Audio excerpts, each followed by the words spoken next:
Welcome to Chirosphere, where we bring you the people, perspectives, and conversations shaping the future of chiropractic. I'm Dr. Ray Foxworth, your host for Chirosphere and CEO of ChiroHealth USA, the network that works for chiropractic. Today's episode is one every chiropractor needs to hear because we're talking about something that directly impacts your practice and your profession. Joining us today is my longtime friend, Kim Jaffe, owner of Driggers Law and general counsel and lobbyist for the Florida Chiropractic Association. With more than 20 years of experience in insurance and injury law, Kim has represented both insurance companies and medical providers, giving her a uniquely well rounded perspective on the system chiropractors navigate every day. She's testified before the Florida legislature, speaks regularly on issues impacting the profession, and made history as the first non chiropractor elected to the National Board of Chiropractic Examiners. Today, we're diving into a conversation that really should prove interesting. The question is, are lawyers and chiropractors really that different? And what happens when we start working together instead of kind of operating in silos? So, welcome, my friend. Hello, Dr. Foxworth. May I call you Ray? Yeah, I insist that you call me Ray. I'm offended that you call me Dr. Foxworth. Well, you deserve the Yeah, title. we go too far back, Kim. Yep. Thanks for having me today. You bet. So you framed this idea that lawyers and chiropractors aren't as different as people think. Where do you see the overlap? Where do you think we're similar? So, I look at it like wearing body cam. We're the protectors, body armor, I should say. We're the protectors of patients for the doctors and clients for the lawyers, and I really kind of referencing plaintiff lawyers. But, the chiropractors want to get their patients healed without drugs and surgery. They care about the patients. And lawyers want to get our clients, get them whole, made whole. They are the voice when the clients don't have a voice in court. And, so I consider us both the protectors. And, I think there are differences in the way lawyers get things done legislatively versus chiropractic, but I do feel that there is a strong similarity in the two. Yeah, clearly we end up being advocates for the patient. Um, and anybody who's ever done any personal injury has the aggravation of, when we're talking about attorneys, we love them when we get our checks in. We don't love it whenever we're asked to cut our bills. And so I think that's where Right. sometimes we can get sideways. You introduce money into any conversation, and Yeah, there's it's true. potential for challenges. What can Since you've been involved so much in personal injury in the past, what's the main thing that chiropractors are doing that make your job tougher, Um, I would or you say, wish they wouldn't? I would say that they don't support themselves enough. They kind of battle against each other and speak poorly about one another. Documentation and coding as the plaintiff lawyer going to trial could be better. Maybe depot prep could be a little bit better. The things that doctors aren't trained to do in chiropractic college, and rightfully so. But that's also on the lawyer to get them trained and to prep their expert witnesses. But, all in all, we appreciate chiropractors because they do get the clients better and they care about them. And that's important to us. So let's talk a little bit about the FCA and kind of take a peek behind the curtain. I know your role has, I guess, evolved over time with the FCA. What currently are you involved in with FCA, and are you still maintaining your law practice? So I'm general counsel for the FCA. Paul Lambert, my amazing mentor and predecessor of, Fine 40 man. years with the FCA, he certainly was, and I miss him terribly. Um, so I'm general counsel now. I was assistant general counsel, and I've represented the FCA, I think 16, going on 17 years now. And yes, while I have Drager's Law and I handle some other individual matters, I primarily focus on my FCA work. We're a 4,000 member association. I'm the lawyer for the association, so I deal with contracts, the board oversight and bylaws, lawsuits. We've had to file 2 amicus briefs to the Florida Supreme Court on major issues that impact the profession. During COVID, dealing with the Attorney General's office and making sure chiropractors were deemed essential workers because they initially were not. We get involved in the local level. There are ordinances right in Palmer, Florida's backyard, looking to pass a lien ordinance that would have significantly impacted chiropractors who practice in personal injury law. So, and then regulatory, I'm at every Board of Chiropractic meeting, so I've had to appeal rules. We've done rulemaking, we've done petitions for declaratory statements, and then I'm the GC for our members. So I talk to members every day with questions they have on insurance and contracts, and then the lobbying part of it, and then teaching laws and rules. So, I don't say all this like, I do a lot. We have a whole significant team and a team of great lobbyists that help us. Our director of government affairs kind of leads that team, Allison Carvajal, and previously Jack Hebert, who did that for 30 something years. But it's a lot. So especially for this size of an association. It sounds like And a by the lot. way, those are the member benefits. I talk about these things that I do, but I do these for the association, for our members, and Yeah, for the profession. Yeah. yeah, they're mighty fortunate to have you. As everybody knows, FCA is a machine, and it's run like a business and a true organization. And it's almost, like you've heard, what happens in Vegas stays in Vegas. Well, that's not true anymore. What happens with laws in places like Texas and Florida end up trickling to all the other states, and thank God we do have attorneys that are on our side and can represent us and the patients. So you're also involved in lobbying? Yes. 60 days a year, I'm in Tallahassee. I moved from Tallahassee to South Florida, but have a condo there. So we literally moved there for the 60-day period. And, with our team of lobbyists, I'm kind of the initial person who sees the 2,500 bills that are filed each year and have to review them to make sure they don't impact the profession, whether it's, something involving other healthcare professions, whether it's involving insurance, Medicaid. Um, and then proactively working over the summer with groups to try and get some proactive legislation done, drafting that, testifying in front of the legislature, writing amendments. So, yeah, it's an interesting piece of what we do and a very important piece of what we do for the profession. No doubt. So one of my frustrations that I've stated repeatedly with our profession is the lack of overall involvement of the average chiropractor. And again, I've re- repeated these stats a number of times, but depending on whose numbers you read, we got about 25% of the profession that actually support their state associations, or excuse me, about 25% belong to national associations, and somewhere around 50-60% belong to state associations. So that means there's a lot of money and a lot of resources sitting on the sidelines. How can we get more chiropractors to get involved? And if they don't want to be involved politically, um, what do they need to understand about the legislative effort and how it affects their day-to-day practice? That's a good question. And, how do they get involved? You having me on this, and hopefully others listening will more understand the process. Some of it I blame on ourselves and not explaining. What is government affairs? That's some random term, but what does that mean? It means getting involved legislatively and protecting your profession and getting involved with the government. Um, Actually running for a Senate or a House position. When we had a chiropractor, as we did for many years in the House and Senate, it makes a huge difference.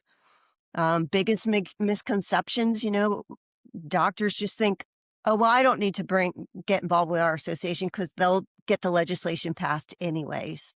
Well, legislation takes money. I mean, unfortunately, we've gotten to that point. There's too many special interests involved.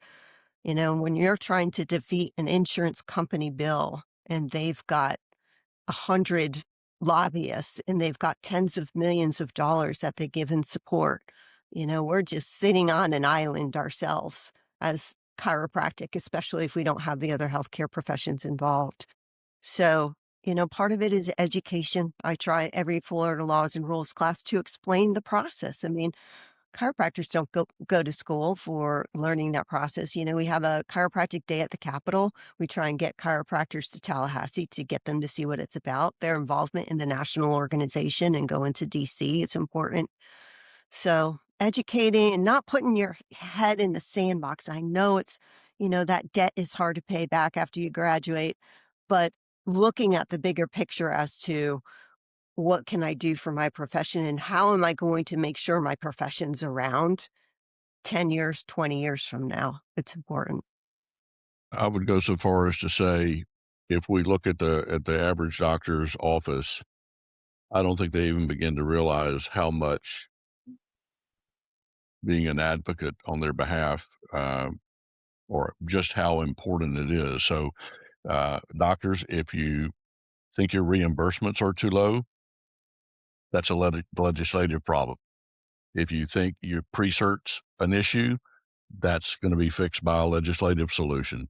Just about every problem that we have, I mean, the way that we change those is to raise money, get people to vote on bills that are more favorable to us. So when you say you're not involved in politics, nothing could be further from the truth. Your entire profession is involved in it, and whether it's politics, meaning with the legislator, or politics with other organizations.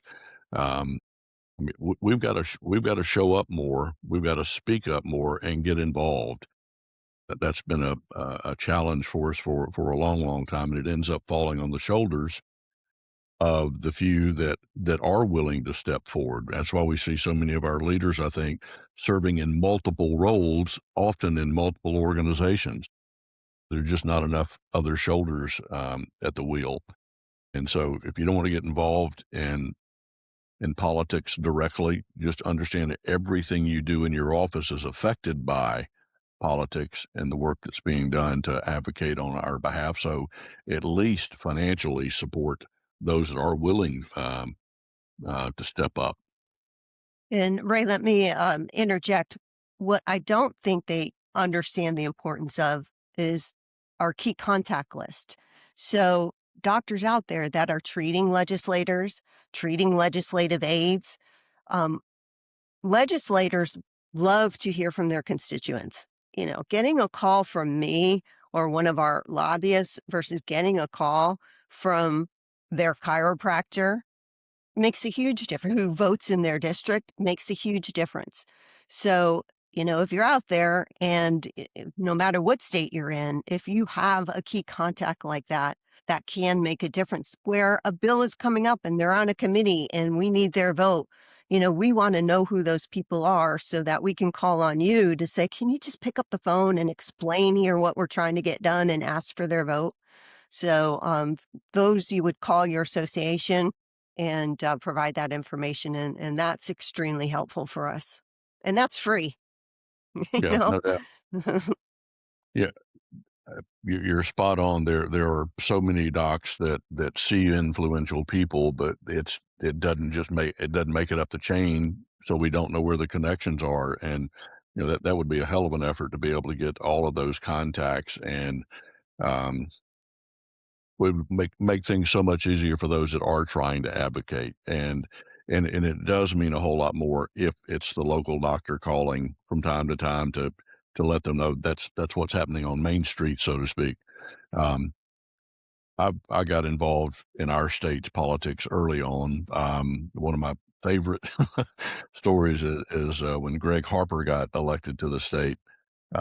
We were the first organization to endorse him, and they don't forget that. Mhm. Uh, Literally, I mean, it's been 15, 20 years since he was the legislator. We've got somebody new in place, and um, But when you know them and you support their campaigns, and I mean, you get involved down to the level. I mean, I can't tell you how many envelopes we sealed, sending out mailers for them, how many push cards that we had Mhm. in our clinic, and just when they know that you're working on their behalf, they will bend over backwards to work on your behalf.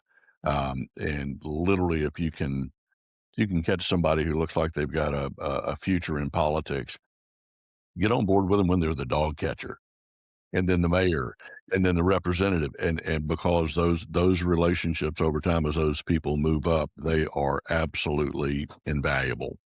Um, I'll tell you, there's Yeah. nothing like walking into a congressional office and to hear your congressman say, "This is Dr. Ray Foxworth from Jackson. Give him whatever he wants." I actually Yeah. had that said to me, and the funny part of the story is, he said, "Do you need anything, Ray?" I said, "Yeah, Greg. I would love that House of Representatives coaster that you have under your coffee cup." He said, "Oh, not a problem. They sell them down in the gift shop."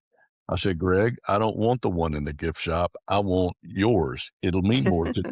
And so literally he turns it over, writes a scripture on the back, very religious guy.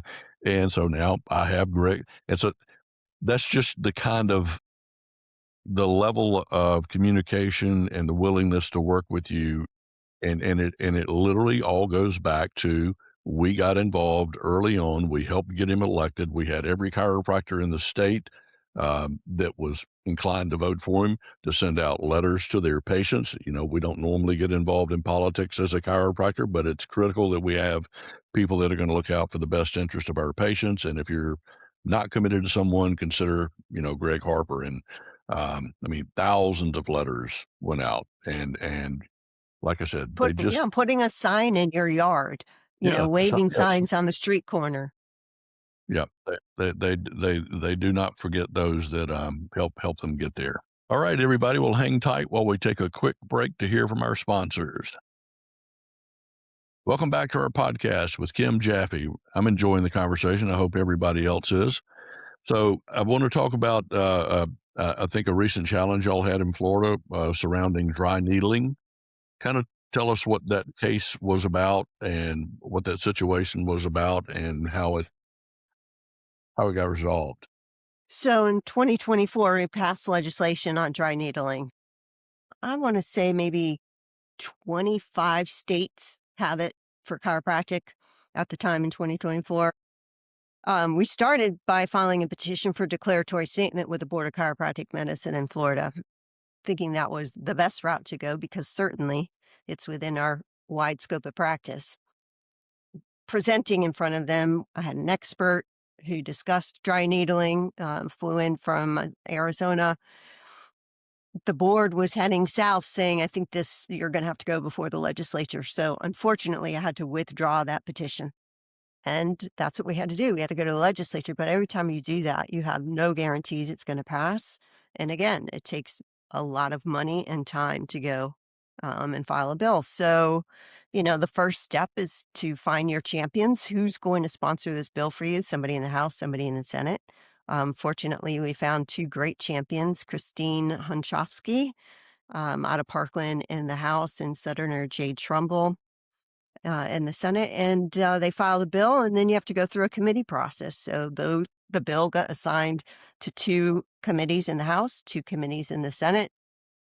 They passed 16-0, I think, in the first one in the House, 16-3.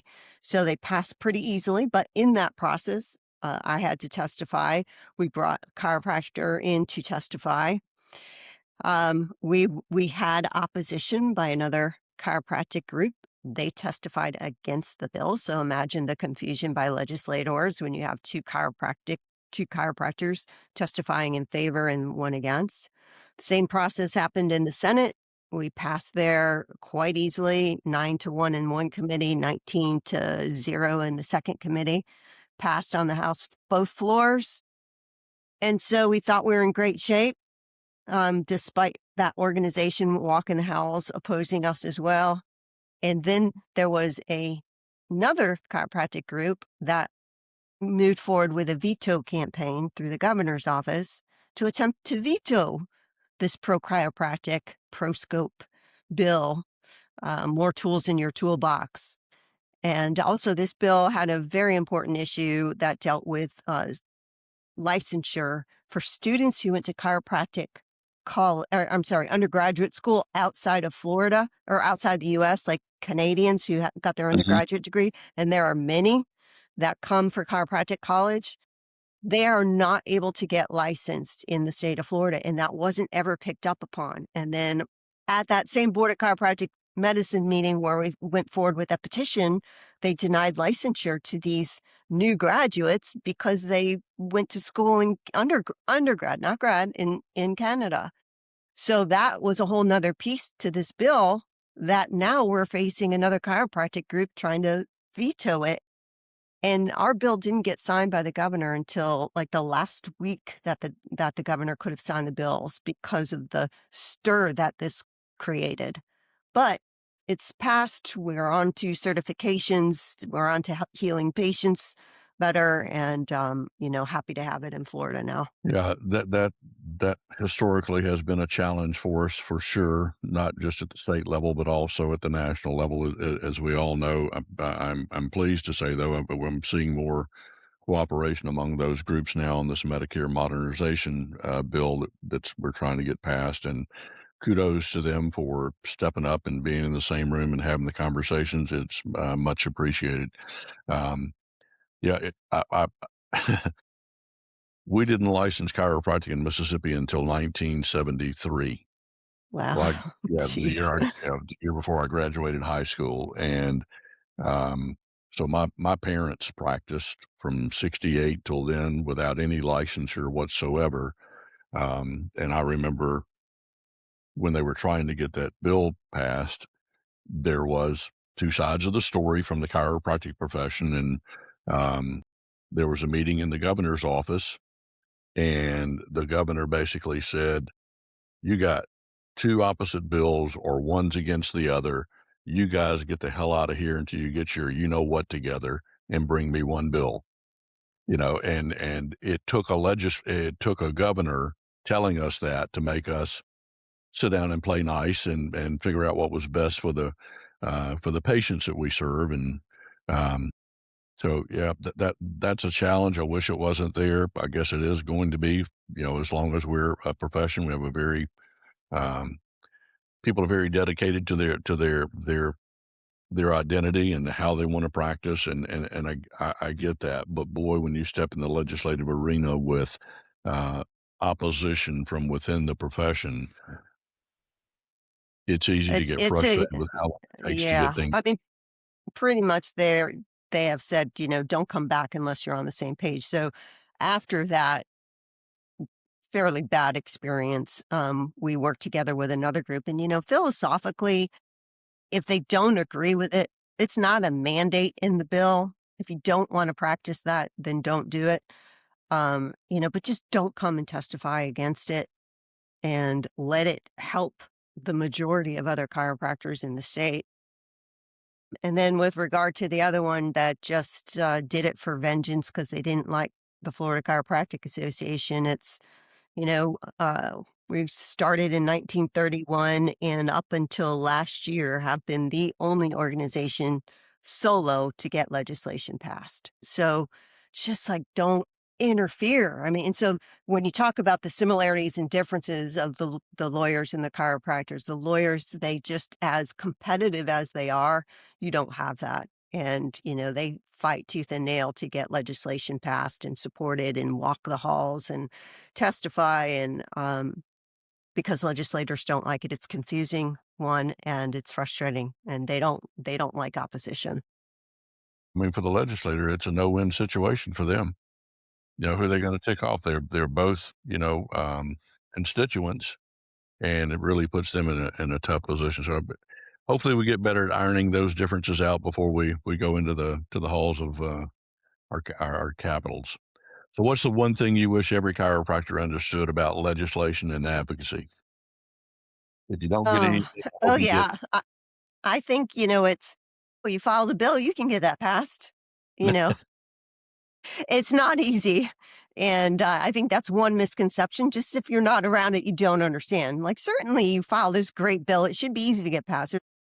The passage rate is about 13%. Of those almost 3,000 bills, I think 250 get signed into law. And another lesson I actually had to learn when I first started going to Tallahassee and lobbying and testifying was it's not always about the truth of the matter. Um, Yes. I was used to being in court and, the law was on my side and generally the judge would rule in my favor if the law was on my side. But that's not how it works in your state capital. It's not always about the truth of the matter, despite how good of an issue you think you have or how beneficial you think it might help the patients in your state. It's about, unfortunately, special interests and the amount of money you've given, whether the committee chair is, an insurance agent and you're trying to defeat some insurance legislation, or whether No they conflict of interest there, is it?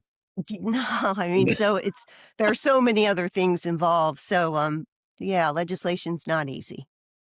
Yeah, I would say at a minimum, in just about every state, it takes a minimum of 3 years to get any traction because you gotta pay off the House the first year, the second year, you gotta pay off the Senate, third year, Oh, you got a geez. governor on boards, and that not that we're involved in any of that, but it's Right. called donations and, contributing to PACs and things of that nature, and, it is what it is. I mean, it is a follow the dollar game.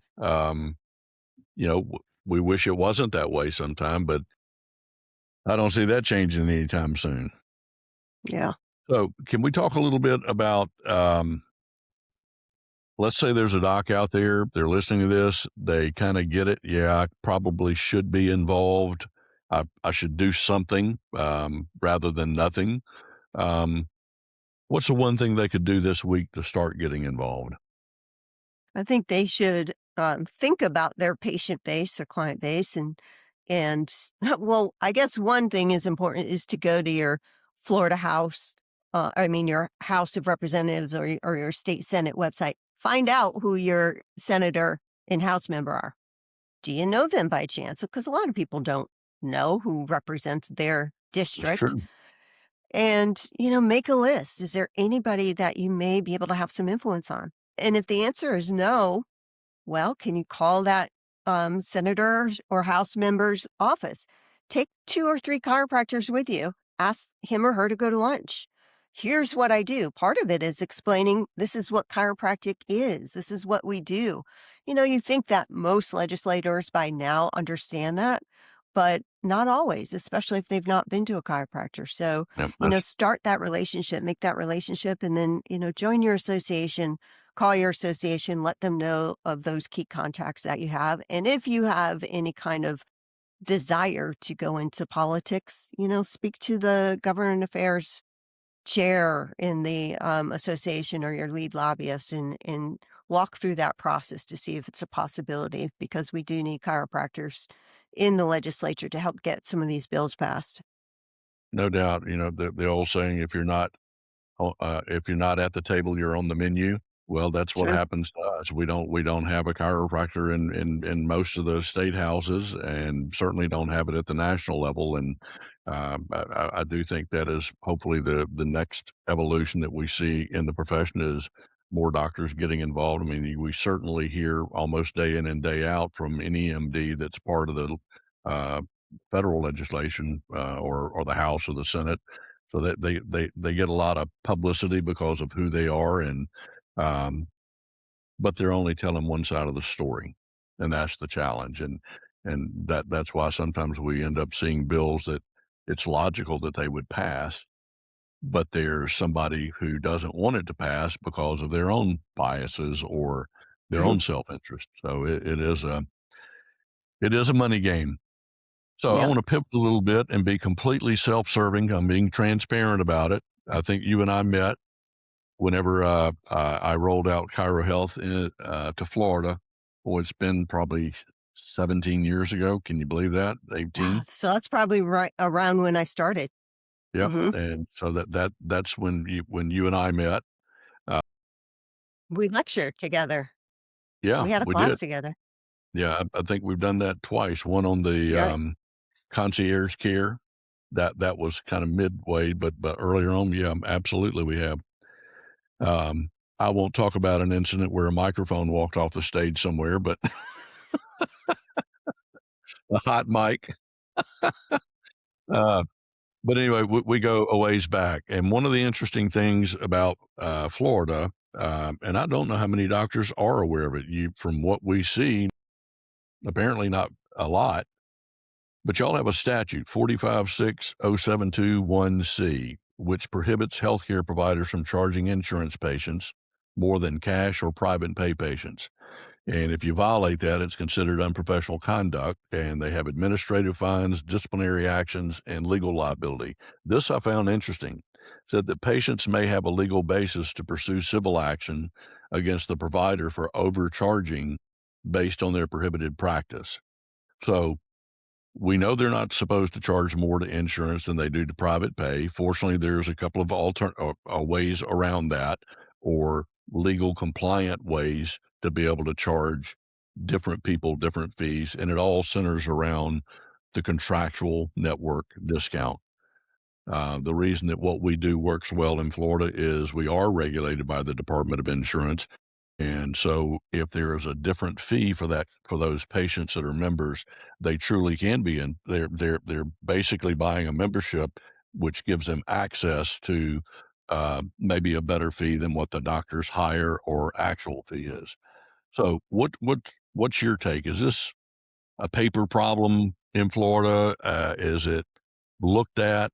What do you advise doctors to do? Because you know doggone well there's a bunch of us out there that I did it for years. I mean, until I got reported to my state attorney general. Yeah, that happened. Yeah. Um, so what's your advice to Yeah. doctors? How do they So, navigate? yeah, they kind of on that time of service discount, they'll do a 50% discount, and that's just not allowed. So, and where it comes out often is in the personal injury or the PIP setting where the doctor is being deposed and the adjuster, the defense attorney finds out that they're billing differently for cash or, they have two different fee schedules. And that's where, they get into trouble because, that's where they would get the fraud department involved, the SIU, Special Investigations Unit. So anytime somebody calls me on that question, obviously, we advise them you cannot have two fee schedules. Your reimbursements can be different. You can accept different reimbursements contractually, but there are organizations out there that have a solution for you that you don't have to worry about that you can offer your patients. And so we refer them to that organization.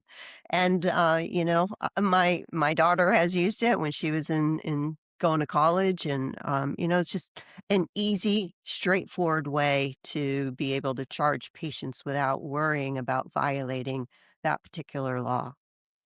Yeah, as I've often taught, everybody should be charged the same, your actual fee. That doesn't mean everybody pays the same, meaning people are absolutely receive a lower fee if you're in their network, if they're part of a mandated fee schedule like Medicare, Medicaid. You're cash and underinsured, they can absolutely access a lower fee. You charge your actual fees, but because of the contractual network discount, it's no different than when you have to write off something with a Blue Cross, Aetna, and Cigna. And I do want to touch on that time of service issue again because we see the same thing. We've got over 7,000 doctors' fee schedules over the years, so I know what's going on going on out there, and we do see that people are giving 20 and 30 and 40% discounts and calling it prompt pay. Legally, or quite frankly, that's illegal because it is not prompt pay. It's actually a dual fee schedule, and the reason it's not really a prompt pay discount is if you look at the actual cost of doing billing inside the chiropractic profession, because we've run the numbers on it, it's about 5 to 7%, maybe up to 10 in worst case scenario. But if you're giving discounts more than 15% for time of service, unless you can document that your billing costs are actually 15%, then it is a dual fee schedule. You can call it what you want. You can call it prompt pay. You can call it time of service. You can call it a cash discount, but the reality is, if it's not directly in proportion to your actual cost of doing billing, anything above that really turns it into the dual fee schedules. It's easy to hide behind, oh, we just do that as a time of service discount, but it's got to be defensible. I think that's the biggest takeaway. Yep. So thanks for indulging me on that. Great. Yeah. So I got No, a it's couple of important. I got some just for fun questions. Who's your Great. hero and why? Hero. I have lost a lot of people in my life. My mom, starting with my mom at 28, and then about four other extremely important women in my life, and in a short matter of time. So I would say all those women in my life are my heroes, heroines, work ethic, professional ethics, kindness, graciousness. So yeah, they are really important. I think about them every day. Yeah, those are tough losses, no doubt. What talent do you have that most people don't know about? Oh, Ray, that I can talk about. um, Most people don't know that I played college athletics. I played softball, soccer. I ran cross country a year. So I was a jock growing up, was a very much a tomboy. And I also like to decorate. I do a lot of, I think this is my sixth home. So I Wow. like to decorate, design. Yeah. Well, your backdrop looks beautiful if you're in your house. Yeah. Yeah. Yeah, that's my house. That's my And the office I last one is enjoy. what's the worst job you ever had? Well, that's easy. And maybe no one's ever responded with this, and I highly doubt it. I grew up in a small town in Western Massachusetts, and I picked cucumbers. I don't even think I lasted the whole summer. Picking cucumbers in Hadley, Massachusetts means a tractor is in front of you with a big bed and that it's pulling, and your face is on your whole body is laying on that bed, and your face is in the dirt, and you pick up the cucumbers and put them in a bucket, and somebody walks across that track and takes the cucumbers and dumps them. It's taught me hard work, but come It's home, my all face is all dirty. also Huh? provides great motivation for going to college, right? Yes, it sure did. Yeah. It sure did. The reason I took my path is I worked at a catfish pond, and if you can imagine, these catfish ponds, they have tractors with seine nets, and they drag all the fish to one end. Well, the fish aren't going to jump out and into the bucket you need them in, so we're literally with gloves, we're down in there, throwing catfish up into these big trays. And there's no nothing like looking over your shoulder and seeing your boss sitting on top of the tractor with a rifle in case the Right. alligators get too close. Because there are alligators in those ponds. And then there's the occasional moccasin that you think you're throwing up a fish and you grab and they say, oops, that doesn't look like a fish. And so I All right, lasted, you win, you win, you win. I lasted one summer in that. Very, very motivating. I just want to be able to drive the tractor or sit on the top, but I never, Right. never worked my way up. All right. Well, doctors, if you're offering discounts, make sure you're not violating state or federal rules on dual fee schedules, inducements, or anti kickback laws. There are serious fines. Our profitable discount strategy keeps your discounts fully compliant and profitable and allow you to get paid well when insurance is available and still keep care affordable for those without insurance. It all starts with a free, no obligation call to see if we can help you, just like we have thousands of other doctors nationwide. Many of our docs have seen a 20% increase in revenue, a 50% increase in patient retention with the patients in our network. Over 18 years, over 7,000 chiropractors have helped 4.3 million patient family members get affordable care through ChiroHealth USA. If you want more revenue, better retention, and peace of mind, call 888-719-9990 or visit CHUSA.com, that's CHUSA, to see why ChiroHealth USA is the network that works for chiropractic and you. Thank you so much, Kim. You're welcome. It's good All seeing you. right. Everybody make Thanks. it a great day.